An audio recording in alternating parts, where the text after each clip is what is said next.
የአሜሪካ የግሪን ካርድ አዲስ ለውጥ ለኢትዮጵያውያን ባለትዳሮች ምን ትርጉም አለው? የአሜሪካ ህልም ለብዙ አስርት ዓመታት የኢትዮጵያን ስደተኞች የረጅም ጊዜ ምኞትና የህይወት ጉዞ አካል ሆኖ ቆይቷል። ታሪካችንን ወደ ኋላ መለስ ብለን ስንቃኝ ከ1970ዎቹ የፖለቲካ ቀውሶችና ሽግግሮች ጀምሮ በርካታ ኢትዮጵያውያን በዲቪ በፖለቲካ ጥገኝነት እንዲሁም በቤተሰብ ትስስር ወደ ዩናይትድ ስቴትስ አቅንተዋል። በተለይም በቤተሰብ ስፖንሰርነት የሚደረገው ጉዞ የተራራቁ ቤተሰቦችን በማገናኘትና ማህበረሰባችንን በውጭው ዓለም በማሰባሰብ ረገድ እጅግ የላቀ ሚናን ተጫውቷል። የኢሚግሬሽን ህጎች በየጊዜው መቀየራቸው በብዙ ቤተሰቦቻችን ላይ ከባድ ፈተናዎችን ሲፈጥር የቆየ ሲሆን አሁንም በአሜሪካ ኢሚግሬሽን ታሪክ ውስጥ በርካቶችን ሊያሳስብ የሚችል ሌላ ወሳኝ ምዕራፍ ላይ ደርሰናል። በቅርቡ የወጣው አዲስ መረጃ እንደሚያመላክተው ህጋዊ ቋሚ ነዋሪ ለሆኑ ግለሰቦች የትዳር አጋሮች የግሪን ካርድ አቅርቦት ላይ ከፍተኛ ጭማሪም ታይቷል። ይህ ሁኔታ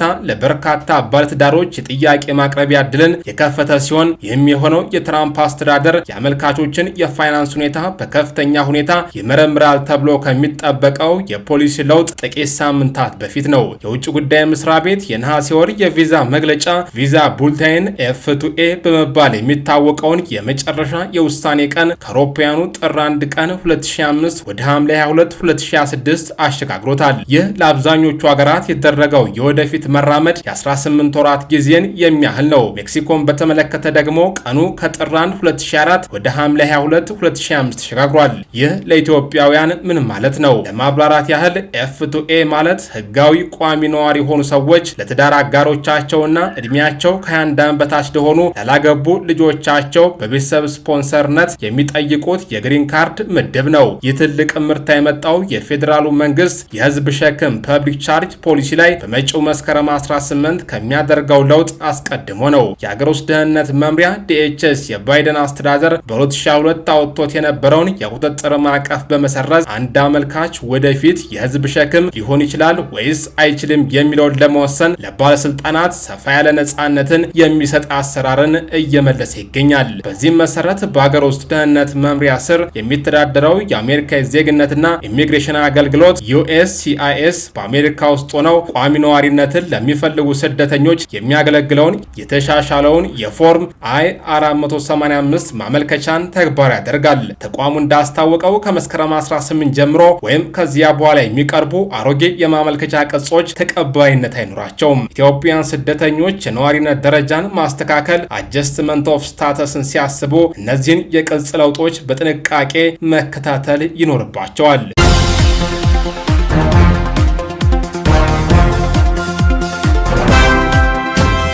ኢሚግሬሽን ጠበቆች ይህ የኤፍ2ኤ ቀናት ወደፊት መራመድ በርካታ የግሪን ካርድ ባለቤቶች የትዳር አጋሮች ማመልከቻዎቻቸውን እንዲያስገቡና በመጠባበቅ ላይ ያሉ ጉዳዮች ወደ መጽደቅ እንዲቃረቡ ሊፈቅድ እንደሚችል ይገልጻሉ። ሆኖም ብቁነት በአመልካቹ ግላዊ ሁኔታ ላይ የተመሰረተ መሆኑና እነዚህም ምቹ ቀናት ወደ ኋላ ሊመለሱ እንደሚችሉ አስጠንቅቋል። የኩክና ፓስተር ኢሚግሬሽን መስራች አጋር የሆኑት ቻርለስ ኤች ኩዊክ ለኒውስዊክ እንደተናገሩት በዚህ ምድብ ውስጥ ያለው የኢሚግሬሽን ፍሰት ከፍና ዝቅ ስለሚል እንዲህ አይነት ለውጥ በየጥቂት ዓመታት የሚከሰት ነው። እርሳቸው እንዳሉት አሁን ላይ ከፍተኛ ቁጥር ያላቸው ባለትዳሮች በውጭ ሀገር በሚገኝ የአሜሪካ ቆንጽላ በኩል የኢሚግሬሽን ቪዛ ሂደትን ከማጠናቀቅ ይልቅ በአሜሪካ ውስጥ ሆነው የነዋሪነት ደረጃን የማስተካከል ሂደትን መከታተል ይችሉ ይሆናል። ይህ ለእነሱም ሆነ ለትዳር አጋሮቻቸው መልካም ዜና መሆኑን ማክለዋል። የአሜሪካ የዜግነትና ኢሚግሬሽን አገልግሎት USCIS በቤተሰብ ስፖንሰር የሚደረጉ አመልካቾች በነሐሴ ወር ውስጥ ይበልጥ ምቹ ሆነውን የማመልከቻ ማቅረቢያ ቀናት ሰንጠረዥ ዴት ኦፍ ፊሊንግ ቻርት እንዲጠቀሙ እየፈቀደ ይገኛል። በዚህ ሰንጠረዥ ኤፍ2ኤ ለሁሉም ሀገራት ወቅታዊ ከረንት ተብሎም ተዘርዝሯል። ይህ ማለት ሌሎች መስፈርቶች የሚያሟሉ አመልካቾች የቅድሚያ ቀናት ፕራዮሪቲ ዴት ምንም ይሁን ምን ፎርም I-485ን ማስገባት ይችላሉ ማለት ነው። ይህ ክፍተት በተለይ አሜሪካ ውስጥ ለሚገኙ ወገኖቻችን ትልቅ ብርሃን ነው። ነገር ግን የአመልካቹ የቅድሚያ ቀን ተፈጻሚነት ካለው የመጨረሻ የውሳኔ ቀን ፋይናል አክሽን ዴት አስቀድሞ ካልሆነ በስተቀር የግሪን ካርድ ጥያቄ ሊጸድቅ አይችልም። ሆኖም የነዋሪነት ደረጃ ማስተካከያ ማመልከቻ ማስገባት ብቁ የሆኑ አመልካቾች ጉዳያቸው እየታየ ባለበት ጊዜ ጊዜያዊ ጥቅማ ጥቅሞችን እንዲጠይቁ ያስችላቸዋል።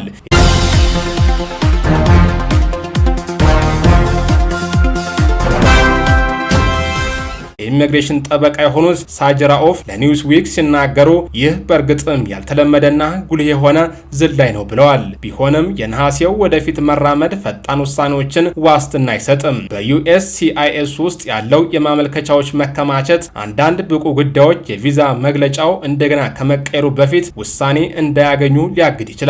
እንዲሁም በመጠባበቅ ላይ ያለ ጉዳይ የቪዛ ቁጥር በማይገኝበት በማንኛውም ተከታታይ ጊዜ ውስጥ ሊጸድቅ አይችልም። የውጭ ጉዳይ መስሪያ ቤት እንዳለው የማመልከቻና የመጨረሻ የውሳኔ ቀናት በተለያዩ ምድቦች ወደፊት የተራመዱት ከአስተዳደሩ እርምጃዎች በኋላ ከተወሰኑ ሀገራት ለሚመጡ ሰዎች የኢሚግሬሽን ቪዛ ስጣት ምጣኔ በመቀነሱ ምክንያት ነው። ተጨማሪ ፍላጎት ከታየ ወይም እነዚያ ፖሊሲዎች ከተቀየሩ ቀናቱ ወደ ኋላ መመለስ አስፈላጊ ሊሆን እንደሚችል መስሪያ ቤቱ አስጠንቅቋል።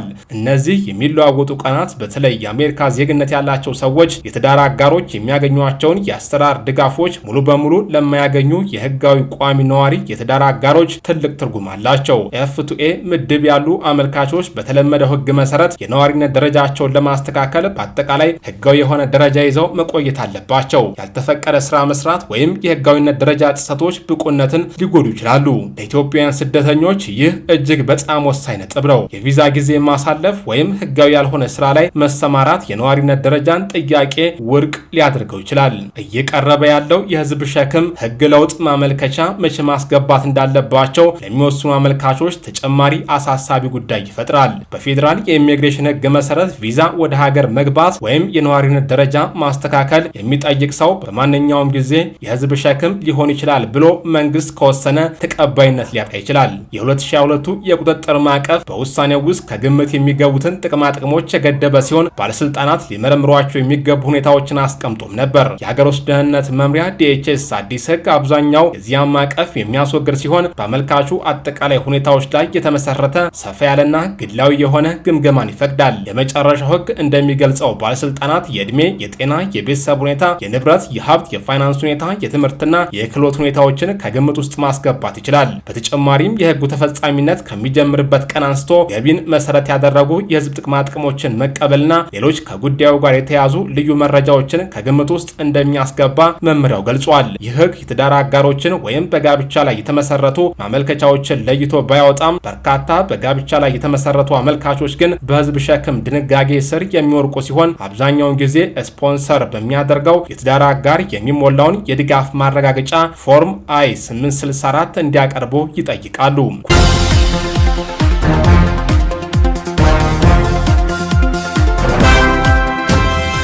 ሁክ እንደተናገሩት የ2022ቱን ማዕቀፍ ማስወገድ እያንዳንዱ የዩኤስሲአይኤስ ባለስልጣን ከነባሩ የድጋፍ ማረጋገጫ መስፈርት ባሻገር ጉዳዮችን እንዴት እንደሚገመግሙ ለመተንበይ አስቸጋሪ ያደርገዋል። በዜጋው አመልካችና በፋይናንሳዊ ሁኔታዎች ላይ ጠናከር ምርመራ ይኖራል ያሉት ኩክ ወጣት ባለትዳሮች ብዙ ጊዜ አነስተኛ ገቢና አነስተኛ ንብረት ስላላቸው በተለይ ሊጨነቁ እንደሚችሉም አክለዋል። የዜግነትና ኢሚግሬሽን አገልግሎት ዩኤስሲአይኤስ እያንዳንዱ በጋብቻ ላይ የተመሰረተ አመልካች ተጨማሪ የሰነድ መስፈርቶች እንደሚያጋጥሙት ባይገልጽም ተግባራዊ ውጤቱ ግን በከፊል ተግባራው ከመጀመሩ በፊት የሚወጣው መመሪያ ላይ የተመሰረተ ይሆናል። የመስከረም 18ቱ የተፈጻሚነት ቀን የአሰራር ገደብን ይፈጥራል። ዩኤስሲአይኤስ የተሻሻለው የፎርም I-485 እትም እንደሚታተምና ከመስከረም 18 2026 ጀምሮ ወይም ከዚያ በኋላ በፖስታ የሚላኩ ወይም በኤሌክትሮኒክስ መንገድ የሚቀርቡ አሮጌ እትሞች ውድቅ እንደሚደረጉ ገልጿል። የተቋሙ የፎርም I-485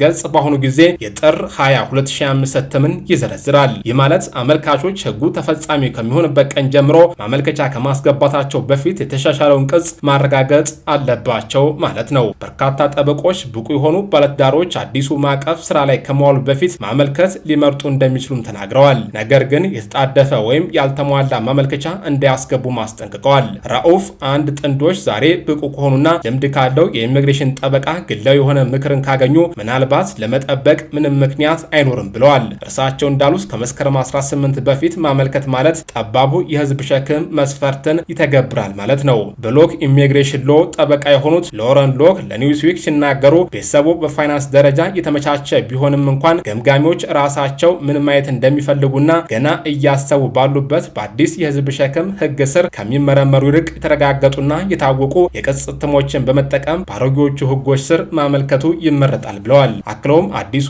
ህገ መንግስት የማመልከቻዎችን የነዋሪነት ደረጃ የማስተካከል ሂደት አሁን ካለው የበለጠ አዝጋሚ የሚያደርግ አዲስ ውስብስብነት እንደሚያስተዋውቅ ሙሉ በሙሉ መገመት ይቻላል ብለዋል። አንድ ጥንዶች ከዚህ በፊት ማመልከት ይችሉ ወይም ይገባቸዋል የሚለው ጉዳይ እንደ ህጋዊ የሆነ ደረጃ ያልተፈቀደ ስራ ወደ ሀገር መግባት ወይም ፓሮል፣ ማንኛቸውም የኢሚግሬሽን ጥሰቶችና አስፈላጊ የሆኑ ማስረጃዎች መገኘት ላይ የተመሰረተ ነው። ለአንዳንድ ህጋዊ ቋሚ ነዋሪዎች፣ የትዳር አጋሮች የነሐሴ ወር የቪዛ መግለጫ በግሪን ካርድ ማመልከቻዎች ወደፊት ለመራመድ እድልን ይፈጥራል። ይህ መስኮት ክፍት ሆኖ ይቀጥል አይቀጥል የሚለው በወደፊቱ የቪዛ መግለጫ እንቅስቃሴዎችና ከመስከረም 18 በኋላ USCIS የተሻሻለው የህዝብ ሸክም ማዕቀፍን እንዴት እንደሚተገብረው ላይ የተመሰረተ ሊሆን ይችላል። ውድ የቮያ ቴሌቪዥን ተከታታዮች